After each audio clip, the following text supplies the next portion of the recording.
Hi, I just wanted to,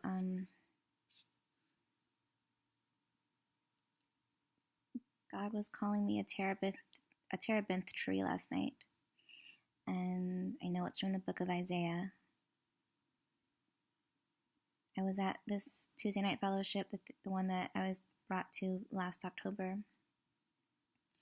and God, I felt like God was telling me I had to speak. But the thing is, I don't know who exactly I'm being guided by. I I really feel like the enemy is real and he's really after me. But the thing is, I know that God is in control of everything, and God wouldn't let the enemy touch me or get a hold of me unless it was for a reason to guide me in some way, because he directs even the steps of the enemy. And so I don't really know. I think it's just because I've been fearful about things I've been reading in the Bible, and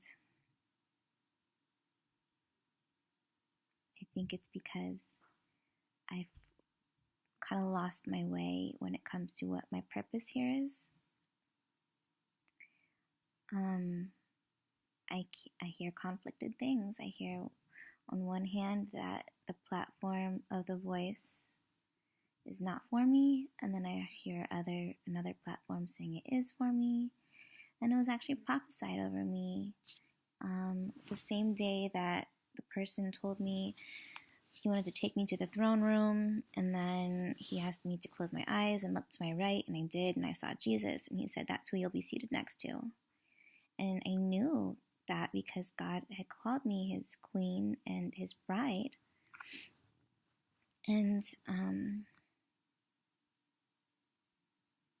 so I was thinking, and that same day, that was when another person, that same person said that there was going to be a multimedia platform that I would be involved with. And then another person told me that I was going to be connecting, I was like a network, and I'd be making the hookups. I'd be connecting people and certain things that would be connected. And so that made so much sense to me with what God's been revealing to me.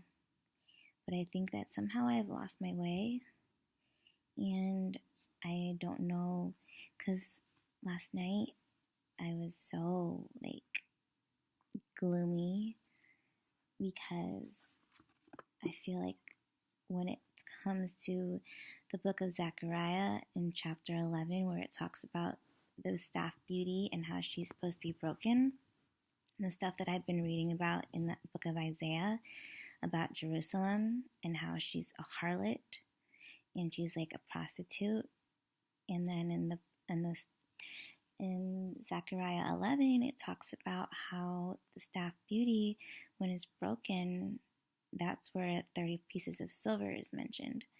And so I was confused, because it seems like it's part of the prophecy that's for me, but it's attributed to the one who came as Jesus. And so I'm I don't know. Maybe it's going to happen again. Maybe that prophecy will happen twice. I don't know. I don't know if I'm supposed to be the whore of Babylon. I don't know if I'm supposed to be the false prophet, but God's telling me, no, those roles are not for me. And then he said I'm just supposed to be his witness to testify to what's happened in the heavens. And which makes sense, because I think I came across this poem that I wrote a while back, and it was really bizarre that I wrote this. This whole thing, I wrote a version of it. I posted it on my blog, which I can link to. But this is the whole thing that I wrote, and it was really speaking to me in this moment when I read it just 20 minutes ago. So I guess I'll read it to you guys. I think about hell with eyes open or shut. Sometimes it's all I see. I think about you. I think about me. What could have been a remarkable recovery. I bridged that gap between us, but you turned away.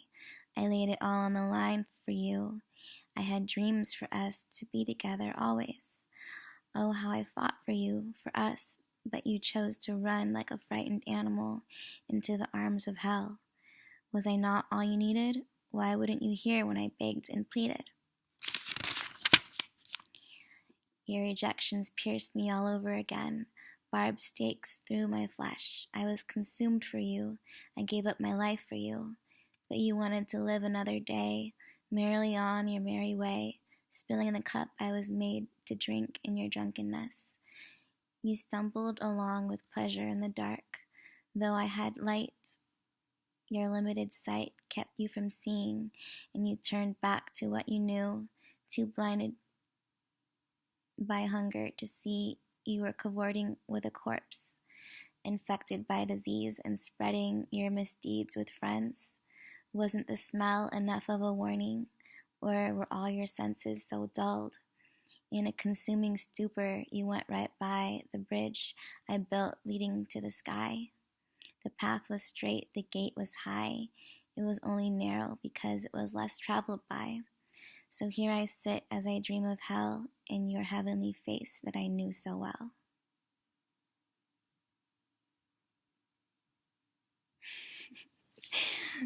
So I wrote that, I don't know when I wrote this, but it was sometime around the same time I posted that poem up on my blog, so I can link to that below.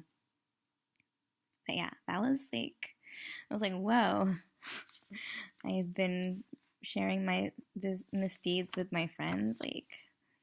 That's literally what happened last night. I was telling people, that I think I'm the whore of Babylon, that I think that Jesus, the one who came as Jesus, was from the enemy, was not doing the will of the Father. It's crazy. I don't understand, because there's so much stuff that doesn't line up. There's so much stuff that's confusing me about the Bible and what I'm being told.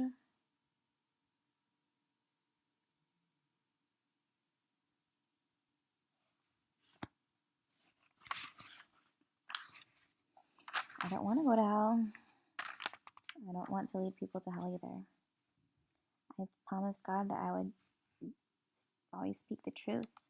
And then, right after I read that poem, I was praying, and I was praying that God would fix what was broken, because the terebinth tree is in Isaiah, and it's I can't remember the exact verse, but I think it's in chapter 1 or 2, so I can link to that below. But yeah, that word terebinth tree kept popping up in my mind last night when I was trying to go to sleep, and I was like, what is a terebinth tree? And then I reread Isaiah, the first couple of chapters of Isaiah, and I found it in there, and I was like, ooh, that's not good.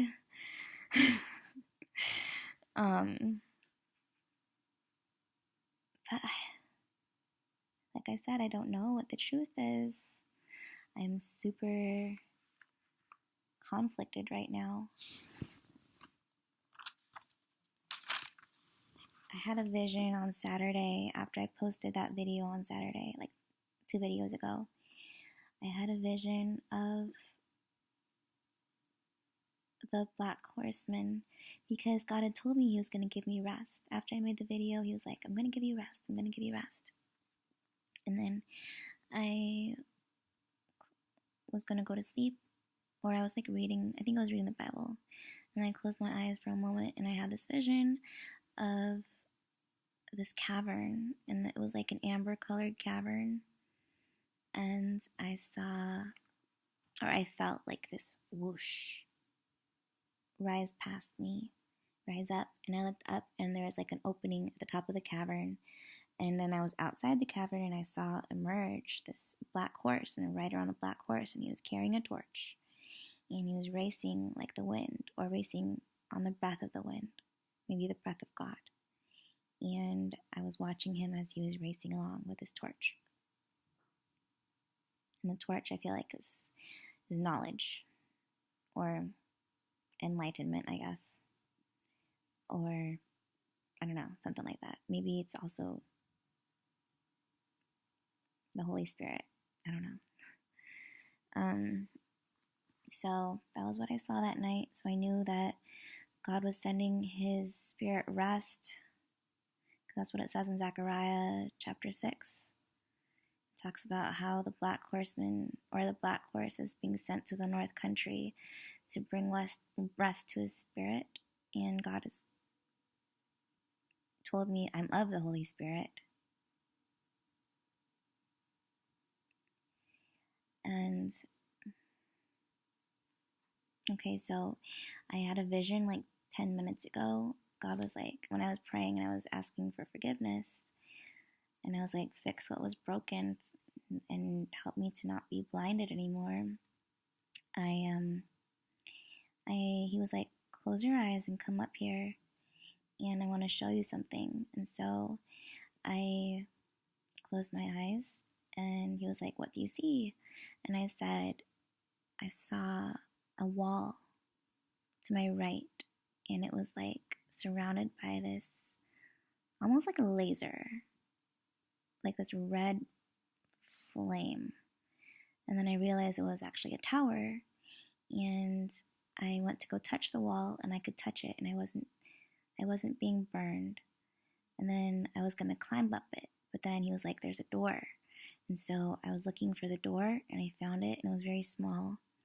And I had a key. I happened to have a key, and so I put the key in there, and I was trying to open it, but it was a little stuck. And so I was like jiggling it, and then finally I got in, but it was really dark inside. And I was like, hello, is anyone here? And then I saw there was like this candlestick, and so I picked up the candlestick, and I was holding it up, and I was like walking along the downstairs. There was like a stairs right in front of me, a staircase, but then to my left there was like a hallway. So I started to go down the hallway, but then I heard something upstairs, like kind of like a muffled crash, and so I knew there was something up there. So I started to go up the stairs, and as I was climbing the stairs, I saw pictures on the wall, and the pictures were little pictures, and they had smiling faces, little children, 2 little children with smiling faces. And I started to cry as I was passing by these pictures, because it reminded me of my children. Maybe they were my children. I have 2 children. And it was just, they were covered in dust. The pictures were dusty. And I realized that I haven't been taking a very good care of my household, because I've been so involved with this, whatever this is, and with and then to my left there was like bigger pictures, but they were covered in the canvas. And so I lifted up the canvas of one of them, and I saw a family, and it was a king and a queen. She was holding a baby, and she was smiling. They were all smiling. There was an older boy who was standing in front of the king. There was a young girl who was kind of seated, and she was smiling, and she was in front of the mother, and the mother had blonde hair, long blonde hair, and then the king had dark hair, and it was like, he looked kind of like the king in Tangled. And then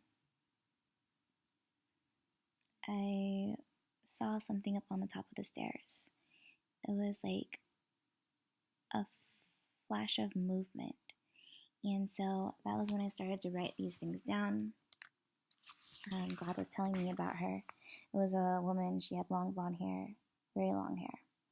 And he said, she is supposed to be light, but she is so bright she is blinding even to herself.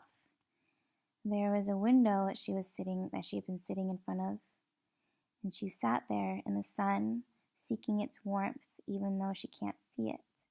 But she is frightened like an animal. She hasn't had company in a while. There are pictures on the wall. Yeah, this was where I saw the pictures. Oh, here. Okay, it says, those are memories buried in her lust for exposure, and now she is blind and shy. She lost her voice, but she used to sing in her heart so sweetly, such a rapturous melody. Lord, take me back to how it used to be. And he told me to go comfort her. He's like, go comfort her, Anna. She is a rose, a delicate flower. All her thorns have been plucked off, and she is defenseless, except a crystal tower. She is exposed for all to see, but there is a beast who guards her carefully. Even as he watches the petals fall, it means nothing to him, nothing at all.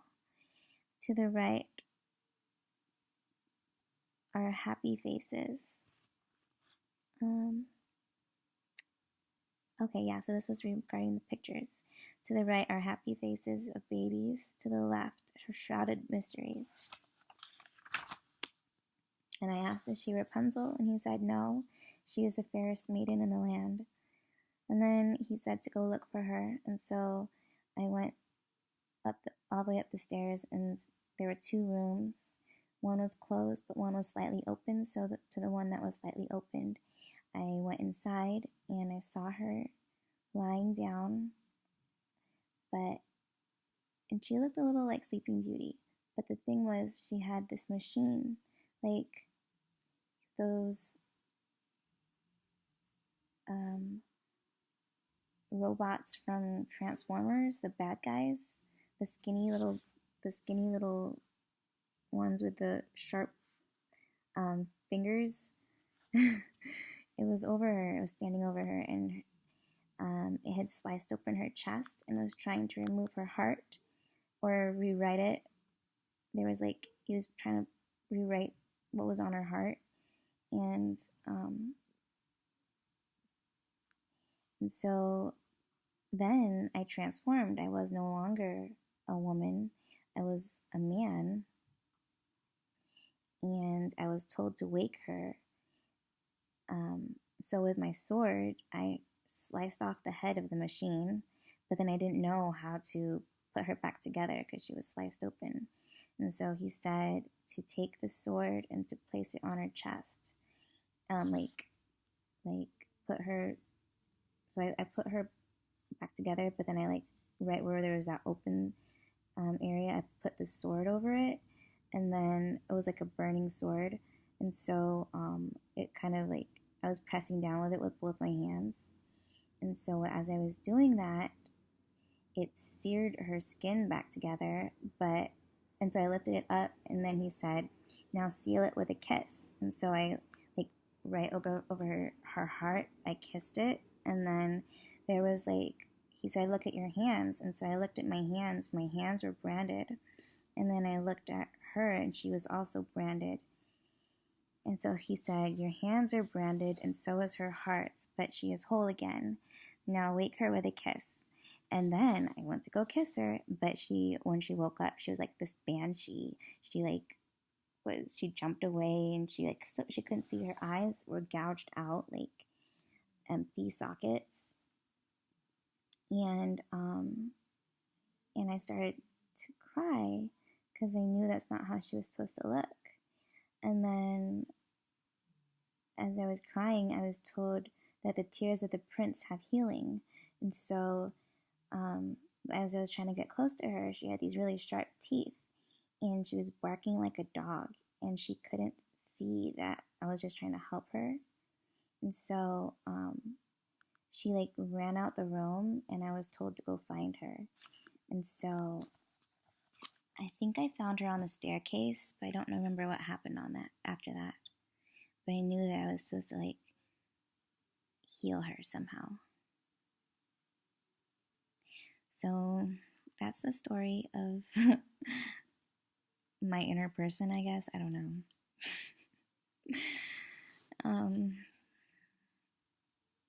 It was kind of a strange vision. But I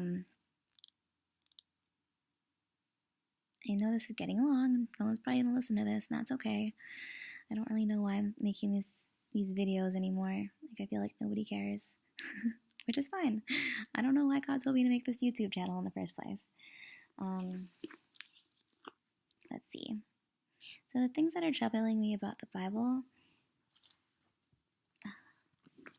are like the things that I'm reading in the book of Isaiah when it talks about Jerusalem and Judah. Okay, I feel like I have to read Isaiah, Hosea, and the book of Revelation. And the interesting thing is that I woke up this morning and the thought that was in my head was, what if I read Revelation backwards? And so I've started to read Revelation backwards, and I've noticed some things that are kind of fascinating.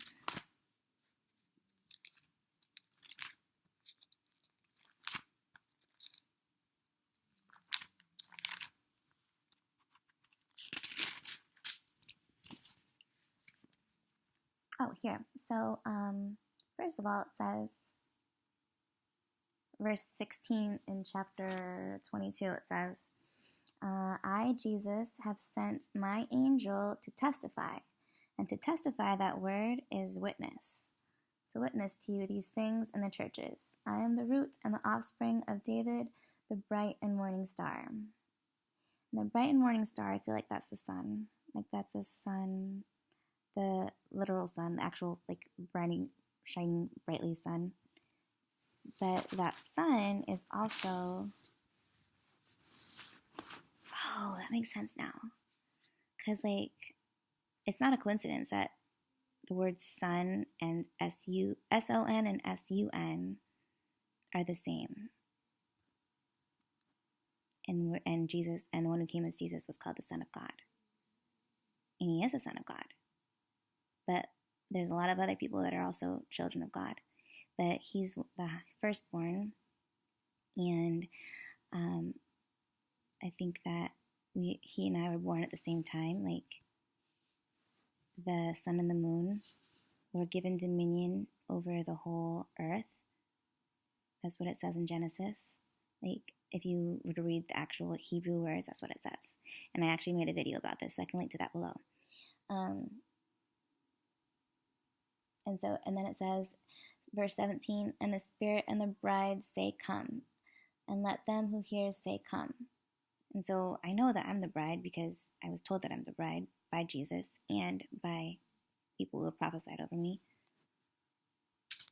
Okay.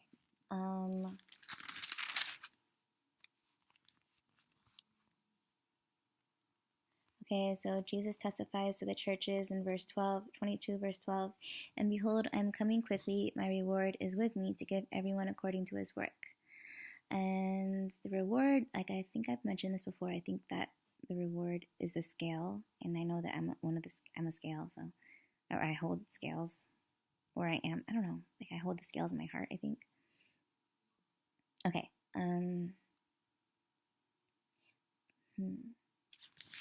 Oh, and another thing is that when it talks about New Jerusalem, chapter 21, verse 9 through 21, it sounds like it's describing an actual like city or something, but then it says in verse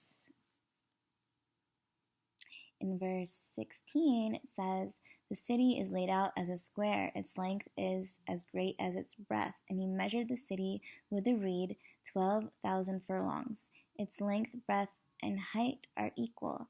Then he measured its wall, 144 cubits, according to the measure of a man, that is, of an angel.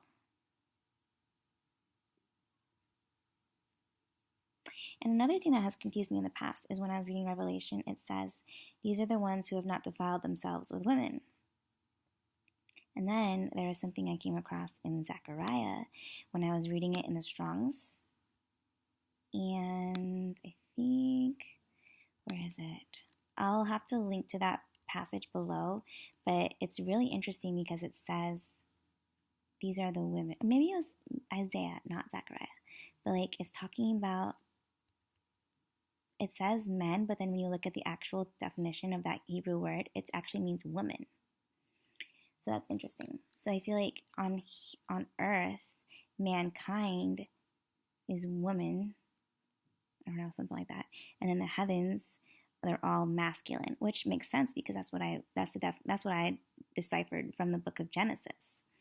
When it says all the winged creatures, and all the winged creatures, the word for that is masculine. And then when it says all the creatures of the sea, it's a feminine word.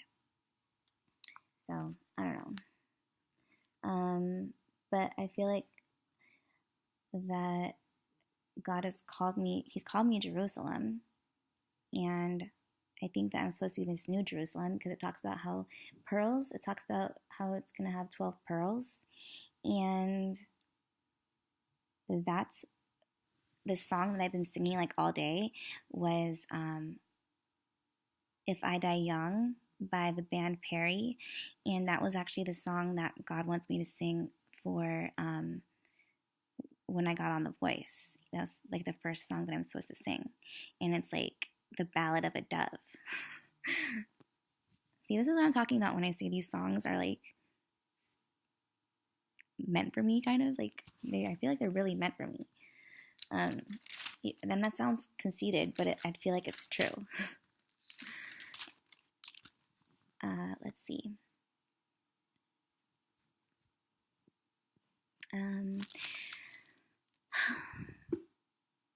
Yeah, it just talks about how the Lamb has come and his wife has made herself ready in chapter 19, verse 7. And I think that it's not just talking about a bride, and not just talking about the church, or maybe the church is in the bride, and the bride is an actual person. And I think that the big rock that's described, the big stone that demolishes the idol, the Babylonian idol in the story of Daniel, in the book of Daniel, chapter 2, that was one of the first revelations that I received, and it's one of my first videos on this channel, because I saw that the idol was the church, the modern day church, and then the stone that crushes it, that crushes the foundation, is Zerubbabel, like related to Zerubbabel and that stone that's talked about in Zechariah. And so there's a lot of patterns regarding the stone, and God has called me as Hope Diamond, and he's called me Sapphire, and I think that he's talking about me when it talks about the cornerstone. But that's so strange because the cornerstone is supposed to be cheap. It's supposed to be the one who came before, which was the one who came in Jesus' name. And I was asking God about that. I was like, why didn't he come in his own name? And then I was told that it was wisdom because there's not supposed to be any other name that's lifted higher than Jesus. And so that's why when the messenger said, I come in the name of my Father, but when one comes in his own name, you will receive him. He's talking about Jesus, like when Jesus really comes, we're gonna all receive him, because I think that I'm supposed to be the voice that's preparing the way for him. The thing is, that's the things that I'm concerned about, like those prophecies that are referring to the one who's Jesus. It doesn't line up with what God is telling me and showing me. So that's why I was telling people last night, like, I don't think that Okay, so I love Jesus above all things, okay? I love Jesus, and Jesus is the Father. And I kind of feel like when in the book of Daniel, it talks about how Gabriel approached Daniel and said, "This is the book of truth that only Michael and Gabriel know about." I think that I'm Gabriel. I don't know if I'm Gabriel. It doesn't really matter who I am, honestly. Because like God was like, "You're gonna find out who you are on the same day everybody else does," or something like that. And then Michael, like God was telling me that Michael is the adversary, but I think that I don't know if it's also complicated. Like I really feel like there's an actual battle that's going on, and I don't understand what this battle is, and I don't know what side I'm supposed to be on. I want to be serving the King of Kings.